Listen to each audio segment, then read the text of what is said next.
আজকে যেই সূরাটি তাফসীর করব সেই সূরাটি হলো সূরা আল মাউন।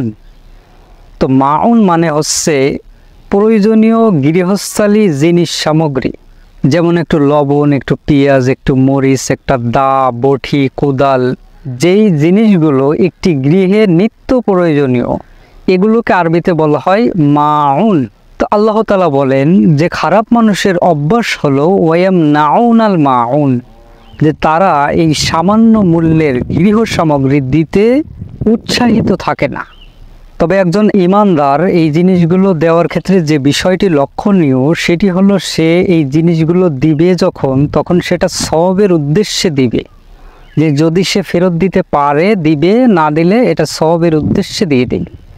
কারণ দেখা যায় অনেক সময় এই সামান্য জিনিস, ছোট্টখাটো জিনিস নেওয়ার পরে অনেকের মনে থাকে না, সে যে অভাবের কারণে দেয় না বিষয়টা তা না, মনে থাকে না। তো এই জন্য একজন ঈমানদার সর্বক্ষণ এটা দিবে, সে সওয়াবের উদ্দেশ্যে দিবে।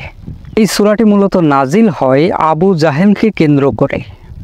একদিন আবু জাহেলের কাছে এক ইয়াতীম এসেছিল সাহায্য সহযোগিতার জন্য। সে তো সাহায্য সহযোগিতা করেনি, বরং তাকে গলা ধাক্কা দিয়ে বের করে দিয়েছিল। পরবর্তীতে সেই ইয়াতীম আল্লাহর রাসূলের কাছে গিয়েছিলেন।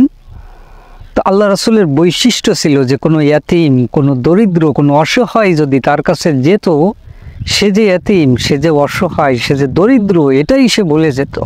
এটা ছিল আল্লাহ রাসূলের বৈশিষ্ট্য।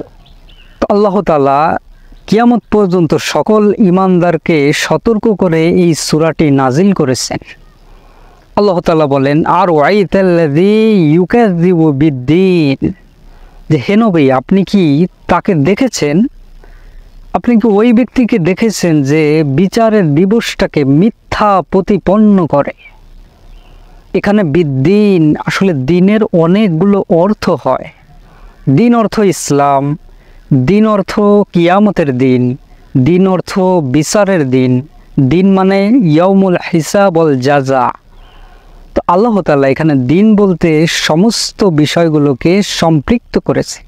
যে হে নবী আপনি কি ওই ব্যক্তিকে দেখেছেন যে বিচারের দিবসকে মিথ্যা প্রতিপন্ন করে।